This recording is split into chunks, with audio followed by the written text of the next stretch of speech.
Ladies, gentlemen, and horadrim of all ages, it has been a momentous week in the Diablo 4 community, of course, with the release of the Vessel of Hated expansion and the beginning of Season 6 alongside it. As usual, there's never really a dull moment here when we're talking behind the scenes. Today is far from an exception, as we have multiple issues as well as fixes for a few of these that came out from the developers in this first couple of days since launch, and some general things to just be aware of and possibly avoid that are still taking root. So without further ado, let's break down what's going on around Diablo 4 at the moment. First up, the initial release of the Vessel of Hated expansion wound up delayed by quite a few hours, just over 5 hours from the predetermined release time, the actual pre-start time. This was unfortunate, especially for those who were waiting up in places like Europe to play it when it came out, even though it was the middle of the night for them, and they either ended up having to just sort of go to sleep or wait just a really painful amount of time afterwards. Personally, I went to bed at 8 p.m. so I could wake up at 2 a.m. and start blasting the expansion like a normal person.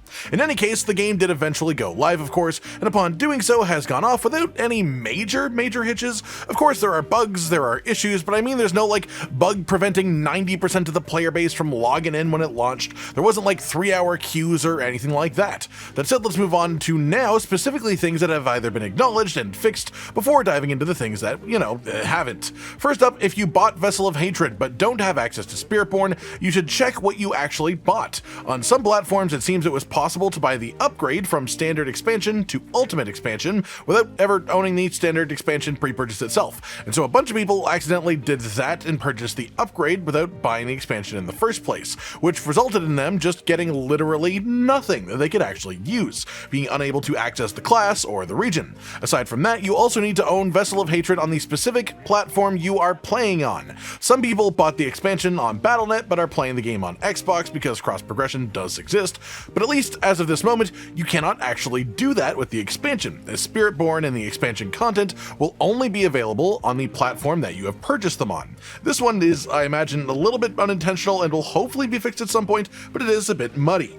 Then, as the day went on, some issues cropped up with players seemingly randomly losing access to Vessel of Hatred content, despite already doing stuff within the region and doing the story and playing the class, so clearly they had it unlocked. This was a confirmed bug that the dev said was a thing that resulted in Hotfix 1, which existed mostly just to fix this specific issue. After that, we had a proper patch referred to as 2.0.2a, fully and completely just stability improvements, but that's actually quite important right now, as since the expansion, including for some people in the PTR and review build even, the game has been quite literally far less stable. For a long period, the just sort of world server was lagging out for about 30 seconds or so in very noticeable 15-minute intervals, literally like at 12 o'clock, 12:15, 12:30, 12:45, very on the dot on those times. This seems to have now calmed down after this update. These random lag spikes aren't really happening as just sort of scheduled anymore. As well, there are a number of new crashing issues on top of what many players are theorizing to be a memory leak that has developed after the expansion was added. This has led to a lot of crashing problems for a number of players. I did suffer from these myself on the PTR version of this patch, and the best fix that I found as a result of this, and can offer to anyone suffering from this problem, is to specifically turn off ray tracing in the graphics and turn off the frame generation setting in your graphics options too. These two things are the highest taxing options compared to the relative gain they give you in performance, and for whatever reason, turning them off changed my game from crashing every 2 minutes or more to crashing only once in a 14-hour session, which is much more manageable.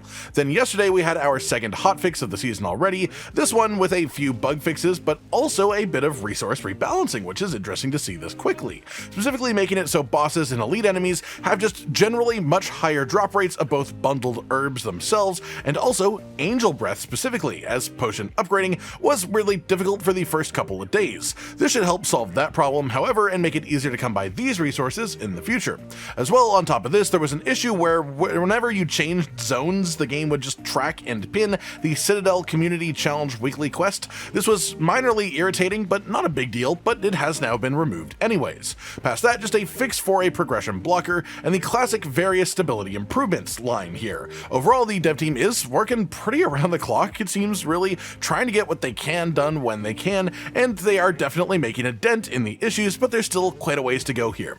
On the note of things that are acknowledged but not fixed before the expansion launched, it was announced that a number of items would simply not be available to drop in the game on release. Specifically, 4 of them: the Shroud of False Death in the Agile Wolf Druid legendary aspect. I'm not exactly sure why for those two, but Azurewrath, the unique sword, and Frostburn, the unique glove specifically, had issues with the stat squish that was done to the game as a whole, where in the PTR and on the review build that we had, the ancestral version of these two items was specifically just having obscenely high damage rolls on the lucky hit to deal damage effects. Like masterworking and greater affix applied, they were well over 10,000 damage per proc, even over 15,000 in some cases, when in reality they should be capped significantly lower than that, just because the actual amount that they were giving with this actual mistake became the engine of a lot of damage of potential breaking things due to just being lucky hit builds and just not having their own numbers squished the way that other things have. The devs were unable to fix this issue before launch, so the items just now will not exist or drop at all until around patch 2.0.3, which is when we are expected to see these items return.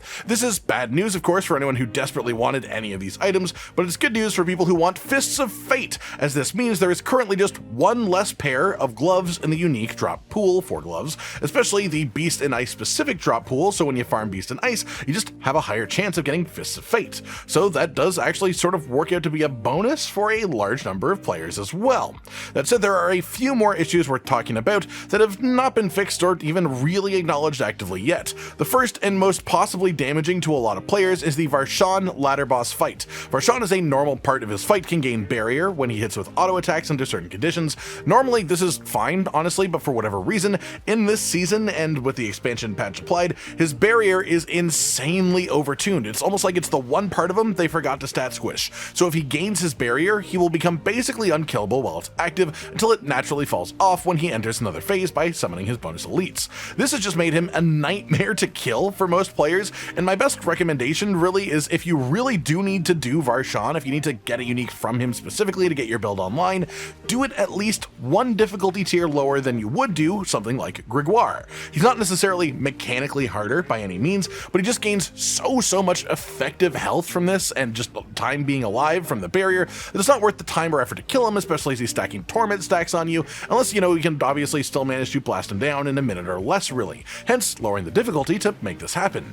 Other than that, there have also been issues reported of items dropping for classes that should not receive them. A very prominent example of this is that the Shard of Varathiel unique one-handed sword is dropping very frequently from Infernal Hordes for Spiritborn players, despite Spiritborn being unable to use one-handed swords, or swords of any kind, or even one-handed weapons for that matter either. The same happens with the Butcher, who drops his Butcher's Cleaver one-handed axe unique. However, this is much more explainable as just he drops the unique that he drops when he dies without exception, whereas Shard of Varathiel could very clearly be replaced in drops with a unique that was actually usable by the class. The developers have acknowledged that this is an issue that they are aware of and they are looking into, but we've not been given a specific timeline on a fix. I've also heard some reports that some of the bargains in Undercity are a bit finicky, not working all the time. The tributes themselves are fine, which are the main rewards, so that's what's important, but the bargains ask you to pay an extra fee for an extra bonus. Sometimes, however, the bonus is simply not taking effect, and when that happens, that can just be a pure waste of resources.